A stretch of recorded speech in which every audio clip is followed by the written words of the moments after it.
Let me start off by saying that this upcoming season has big shoes to fill. Like the winter season had a few good shows, a respectable number, but this past spring, oh man, we had so many good shows. Even the ones that weren't like top tier were pretty dang good. So now we need a season that can live up to it. But will it? Well, I think that the potential is there. So we're just gonna have to see. What follows today are 10 anime that I've picked out of the upcoming lineup that I personally am looking forward to. These 10 shows are the ones that I consider to be most likely to stand out based on the information that I have here on me pre-season. Now, the list does not include sequels to shows that I either haven't watched or have no direct interest in. So, while I know that D Grey Man, Fate Ilia, and Food Wars all have sequels lined up this season, I don't plan to be following them, at least not immediately. Also, I am not including any shows for which very little information has been released, more so than usual, so like no director, no PV, and so forth. So what you should be able to gather from all this is that this is going to be a very personal list of mine, which leaves the chance open for one of those other unknown shows to, sneak up on us and be amazing, which is something that I always hope for every season. So, based on little information and as such an arbitrary ranking, I present my top 10 anticipated anime of summer 2016. Let's jam. First up is a show that has a name I am about to completely butcher the pronunciation of. Nejimaki Seirei Senki, Alderman on the Sky. This series, like the next one on our list, is put here purely based on the studio producing it. In this case, Studio Madhouse, who, in my mind, has been responsible for some completely awesome anime since, forever. Now, the reason, though, that it is this far down the list is because I have reasons to be skeptical of it. Looking purely at the PV, I can say that I am not personally sold on the art style. The PV didn't show us too much animation-wise, but that could just be a lack of time to complete good cuts before the PV deadline. And then there's also the show's director, Tetsuo Ichimura, who is rather new. His only previous works are 3-episode ecchi OVA from about 2 years ago, but this is Madhouse, so I am very hopeful. I think it'll be an interesting fantasy series, if nothing else. And Alderman on the Sky was picked up by Crunchyroll this season and will be simulcasted from them. Coming in at number 9, Tales of Zestiria the X. Like Alderman, this one snags a spot on the list because it's being produced by Ufotable. Now, I have an equal number of reasons to be skeptical about it, but most of that will be made up by the fact that it is potentially going to be the best looking series this season. The negatives I have are mostly personal. I've been following the Tales of series since Symphonia on the GameCube, and the track record for those games being adapted into the anime format has been less than stellar. Like, Ufotable's Symphonia adaptation took a 50-hour game and condensed that into a small 11-episode OVA, but also, on top of that, released those 11 episodes over the course of 6 years. On top of which, I'm not the biggest fan of Zestiria either, because I got the game when it was released on Steam a while back, but the only reason I never returned it back to Steam after 3 hours is because it also came with a pre-order copy of Symphonia with it, and I really wanted that. I don't review video games, but I found the gameplay to be far inferior to even Symphonia, in my opinion, though the story could be good, which is why I am still slightly excited for this adaptation.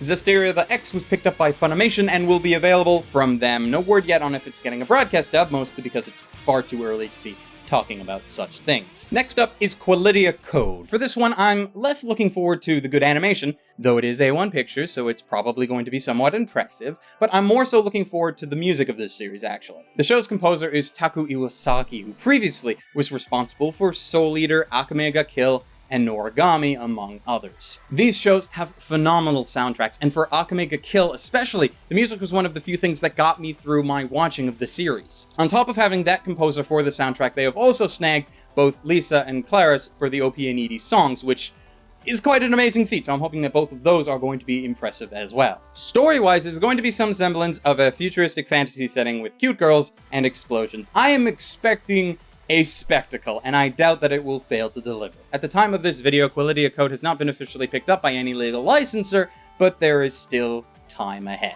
For number 7, we have New Game! A lot of people are going to write this one off. For all I know, I might as well, after seeing the first few episodes, but I want to be optimistic. The reason why a lot of people are going to write this one off is because it looks like your stereotypical let's throw a bunch of girls into a nerd-like setting purely for the entertainment of the kind of otaku fans that most people have a good time making fun of. It's got the cute girls part down pat, and they apparently have all come together to work at a video game company, where I assume wacky antics will be had. What keeps me optimistic, though, is the amount of staff who are Kyoto Annie alumni, such as Fumihiko Shimo. Shimo was in charge of composition and was also responsible for the composition on the key Kyoto Annie Holy Trinity of anime, Air, Canon, Clannad. Not to mention, of course, her work also on Non Non Biyori and Kokoro Connect, so that is something. And the composer for the series is also the one responsible for the music from K-On!, which is a wonderful thing to have on your resume. So while I may be skeptical of the story content, the rest of it leaves me cautiously optimistic,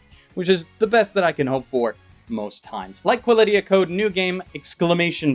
Has yet to be picked up by any legal licensor. For number 6, we have Amanchu, which means I can finally get excited about an anime for its story. And in this case, by story, I mean a slice-of-life adventure about schoolgirls and scuba diving. The show actually has 2 directors, which is interesting. Firstly, it has a regular director, Kenichi Kasai, previously responsible for directing the wonderfully upbeat Nodame Cantabile, and then it also has a chief director, Junichi Sato, who previously was responsible for some amazing slice-of-life shows, such as Aria, and also Crosse in a Foreign Labyrinth. Also, we have Deko Ako doing the series composition, who previously was the director on Noragami, as well as the series comp for last season's Flying Witch. So a lot of the important staff positions are indeed well filled, even if the art director and the character designers are fairly new. All I can be certain of at this point is that this series has a high chance of being one of those shows that I just watch to relax and cool down with, like Flying Witch from last season. If I want something more thrilling, well, that's what this next one's going to be for, but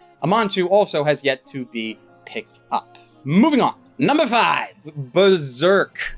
This is the only sequel-like thing on this list, and I had to include it because, well, it's Berserk. I've said it before, and I will say it again. I freaking love Berserk. That said, though, this is quite obviously not a retelling of the manga from Chapter 1. Now, considering that, I have 2 negatives. Mostly, these are the same negatives that I have with the recent trilogy of Berserk films. While I like the concept of cel-shading 3D graphics, as I feel like they can help the art last much longer without aging, see Zelda Wind Waker, I am less enthusiastic about that same kind of animation being brought to Berserk. It might just be a hint of the old-fashioned preference I have considering my love for the original TV series, but the 3D animation in the most recent Berserks has always irked me. That, and also, for some continued reason, Susumu Hirasawa is not fully in charge of the musical score. And I can only assume at this point that that's because he doesn't want the job. From what I gather, he is providing at least 1 new track for this series, though I really wish he was providing 2. Whatever new one he is cooking up, and then a remix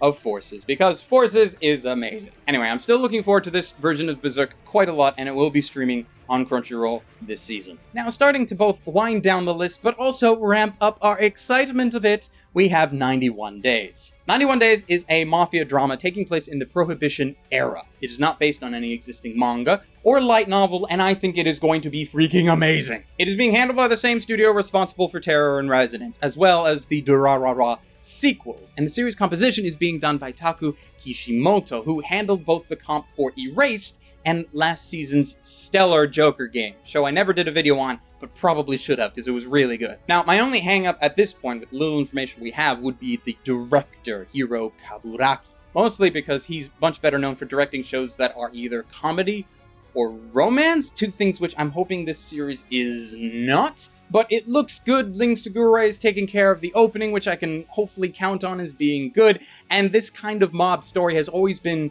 entertaining for me in the past, so I am very excited for it. Crunchyroll has this one as well, so be sure to look out for that. For number 3, we have Orange, which is mostly here because of a recommendation given by my good friend Ken to read the manga for it. I haven't yet, but by all accounts, its story is right up my alley. The story is a kind of romance drama with an interesting twist. Our main character receives a letter from herself 11 years in the future, telling her to keep track of a new transfer student. And like, at this point, with just that, I'm already sold. But then I find out that it's being directed by Hiroshi Hamasaki, the director of Technolize, and more importantly, the director of Steins Gate, and hell yes, I am pumped! Now, Orange is another Crunchyroll pickup, and it has the potential, I think, to be best of season. But of course, that's as long as it turns out to be better than the number 2 on my list. Mob Psycho 100. All you need to know about Mob Psycho right now is that it's being animated by Studio Bones, and the original story for it was written by the webcomic artist One,